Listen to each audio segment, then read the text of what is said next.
ngelihat kayaknya kita di penjara. Sekarang udah hari keberapa? Berkas lo ke pengadilan ya kan, harusnya P21 masih P19. Kan ini kita udah kasih aba-aba kemarin, kalau nggak terbukti bakalan balik lapor. Buat dokter Bege, lu itu mafia ya. Lu melalui Mail bukan ketemu kan kita langsung ngasih duitnya. Lu itu udah merencanakan ya kan, yang harusnya masuk penjara lu ya kan. Sekarang panas dingin kan lo kan, sangat menikmati. Selamat menikmati, katanya. Apakah merekam tanpa izin itu sah-sah saja? Guys, zaman udah modern, internet udah 5G, masa pola pikir kita masih 3G sih? Apa jangan-jangan masih stuck di 1G? Yuk kita buka mata yuk, buka telinga, dan yang paling penting, buka wawasan.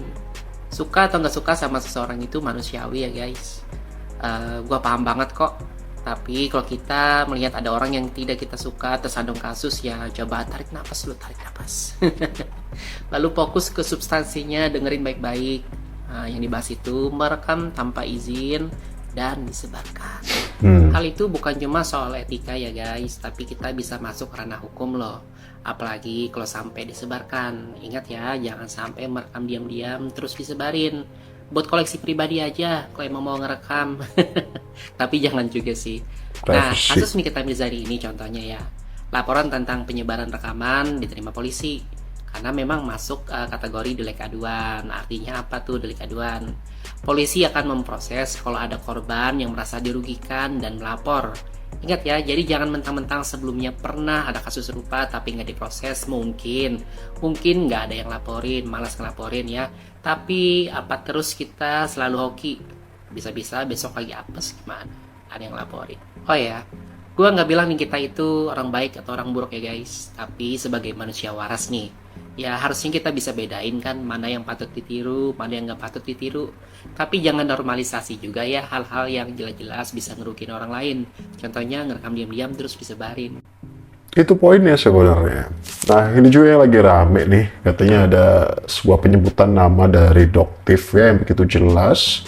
Gitu, seperti video yang kalian saksikan berikut ini. Jadi gini nih, yang lagi rame saat ini yang dibahas oleh warganet adalah FS yang katanya juga ikut jualan skincare gitu. Faktanya, FS memang memiliki brand skincare sendiri nih ya. Namun hal itu hanya untuk penunjang atau menjadi pendukung atau pelengkap ya untuk rumah kecantikannya saat itu. Bahkan rumah kecantikannya ketika masih akrab atau masih baik dengan NM, mereka itu sempat bekerja sama di situ ya gitu. Nah, alasan terbesar dari FS sendiri kenapa dia ikut-ikutan akan memproduksi sebuah skincare miliknya atau meneruskan skincare yang dulunya pernah dia produksi namun sempat terhambat gitu ya. Dia menyatakan bahwa karena formulasinya mubazir nih, kalau nggak dilanjutkan atau diseriusin, karena formula ini itu dari seorang profesor yang berkompeten ya, gitu tuturnya. Nepos, tolong ya dokter bilang ya, itu kamu melanggar aturan Badan POM loh. Baru kemarin Fitri Salhuteru ramai-ramai teriak soal mafia skincare. Katanya ada yang oplosan, pakai racun, nyerang brand lain lewat influencer. Ceritanya gelap, nadanya serius, seolah-olah dia berdiri di sisi yang bersih. Tapi sekarang, Fitri sendiri merilis produk skincare baru. Sayangnya, bukan kualitas yang jadi perbincangan, tapi fakta bahwa produknya belum punya izin BPOM. Polosan, belum terdaftar, tapi sudah dijual dengan percaya diri. Dan lebih lucunya lagi, pabrik yang memproduksi produknya disebut-sebut masih dalam lingkaran yang dulu ia hujat habis-habisan. Dulu katanya lawan mafia, sekarang malah numpang jualan di dapurnya. Narasinya masih sama, tentang kepedulian, tentang perempuan, tentang transparansi. Tapi kenyataannya, legalitas aja belum beres. Kalau beneran peduli, kenapa nggak mulai dari satu hal paling sederhana, yaitu izin resmi. Publik sekarang nggak butuh drama tambahan, cukup data, kejelasan, dan konsistensi. Karena kalau skincare-nya masih abu-abu, dan niatnya juga abu-abu, glowing yang ditawarkan cuma di medsos, bukan di kenyataan. Apa nih kira-kira tanggapan warganet? Hati-hati, itu pancingan katanya gitu. Pakai logika aja, nggak mungkin Nepos mempertunjukkan barang tanpa BPOM kalau bukan ada apa-apanya katanya gitu.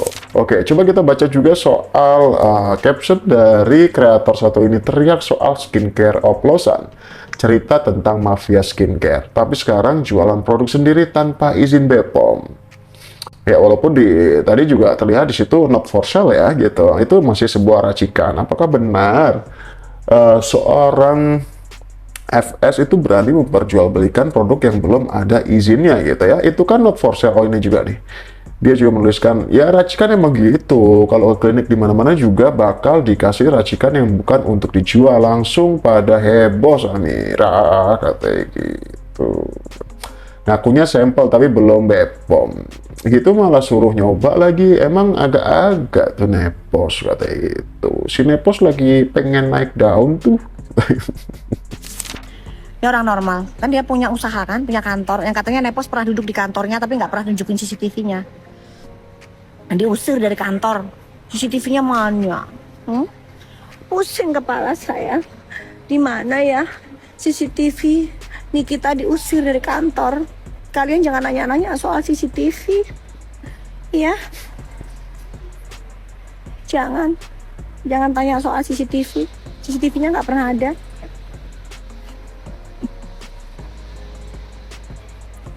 Oh, nggak pernah pengen ketemu ya. Terus Dr. Ekes gimana? Bohong Dr. Ekes. Dr. Ekesnya sekarang nggak bicara, hah? Kalau emang bohong, Dr. Ekes bicara dong. Ada rekamannya loh. Gimana? Dr. Ekes yang bilang, bukan si Nepos.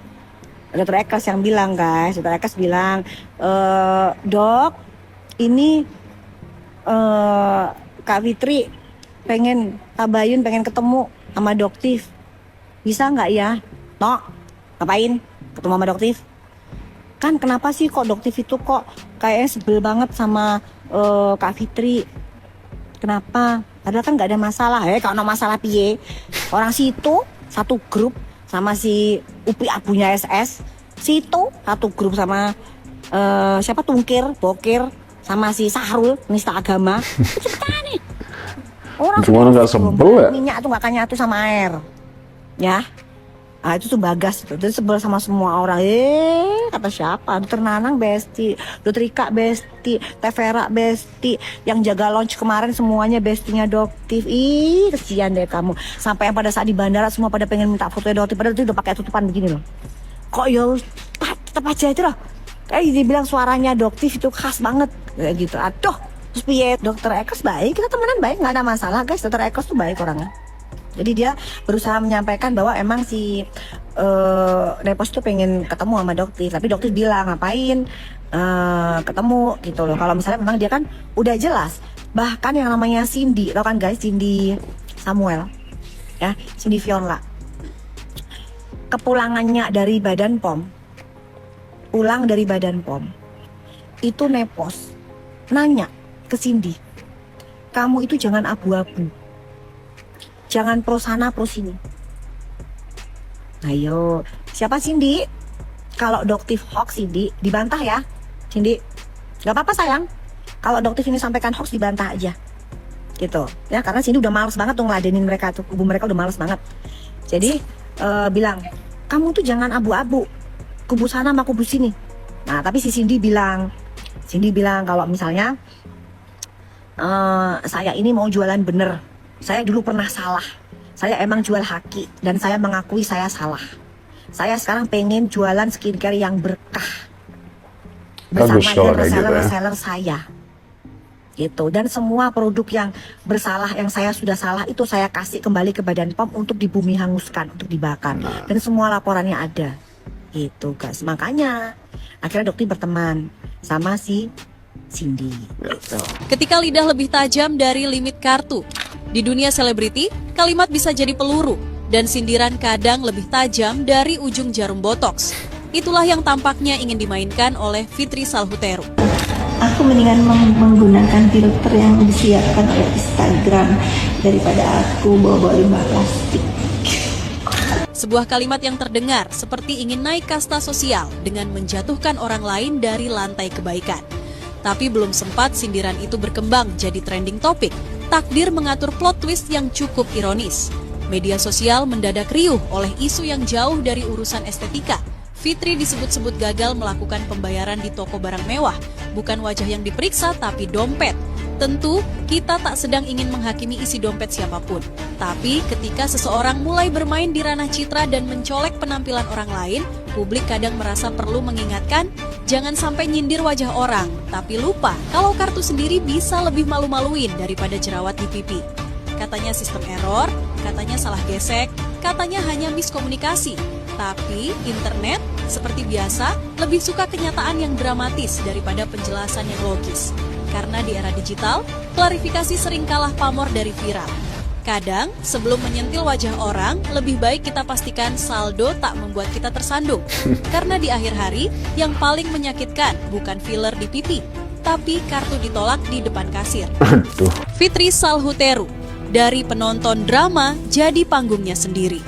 Selama ini, Fitri Salhuteru dikenal sebagai komentator tetap di berbagai drama selebriti. Selalu muncul di tengah konflik orang lain, kadang menyemangati, kadang menyindir. Tapi pasti selalu tampil.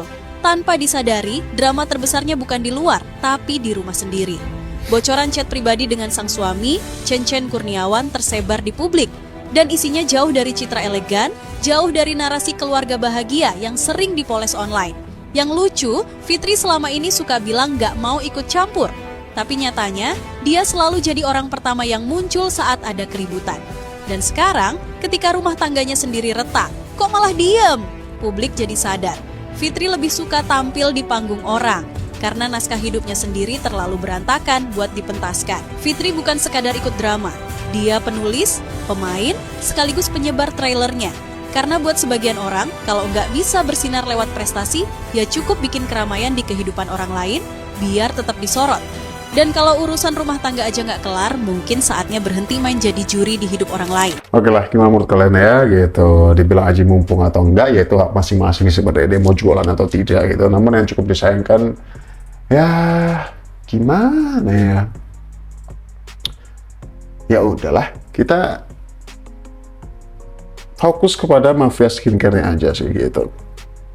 Untuk kedepannya ya siapapun itu hak masing-masing untuk membuat skincare, untuk bikin brand dan membranding itu seperti apa gitu. Tidak ada yang salah. Setiap orang berhak untuk membuat brandnya sendiri, menciptakan sebuah usaha atau apapun itu ya, itu hak masing-masing. Tapi yang paling penting adalah jangan sampai merugikan orang lain gitu ya.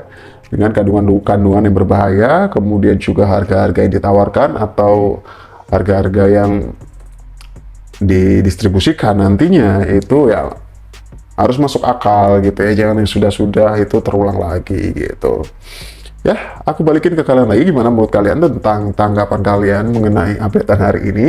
Yang jelas ya, kabar terbaru dari NM itu kalau misal P21-nya itu terus ditolak atau gagal, ya Nikita Mirzani itu kemungkinan di SP3 atau dalam tanda kurung adalah dibebaskan segera gitu ya. Kita tunggu nanti updateannya seperti apa. Dan sebagai video penutup, kalian mungkin bisa dengerin video parodi berikut ini ya. Sampai jumpa di video selanjutnya. Oh, rupanya udah jelas sekarang kenapa nih Nepos ikut campur mulu di permasalahan orang. Selain emang main artis-artisan kepengen banget jadi artis, ini nih yang sekarang ini nih rupanya pengen jualan juga si Nepos. Iya, kita tahu lu udah punya klinik ya kan, lu udah punya klinik sebelumnya. Cuma kubu lu sama kubu Doktip beda jalan nih, ya kan, beda arah nih pemikirannya nih. Yang dimana pemikiran lu kalau overclaim itu nggak apa-apa.